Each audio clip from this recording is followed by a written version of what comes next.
Magandang buhay. Huwag mong pagtawanan ang pinagdadaanan ng iba. Dahil maaaring sa isang iglap lang, maging buhay mo ang naging buhay nila.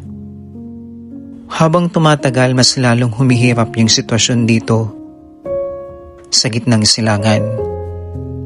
Aaminin ko, hindi lang pahirapan sa paghahanap ng trabaho, kundi pababaan pa ng alok na sahod. Minsan mapapaisip ka, sapat pa bang manatili dito sa mga panahong ito? Subalit, nananatili pa rin akong nakatayo at umaasa na sana may kumatok na pagkakataon.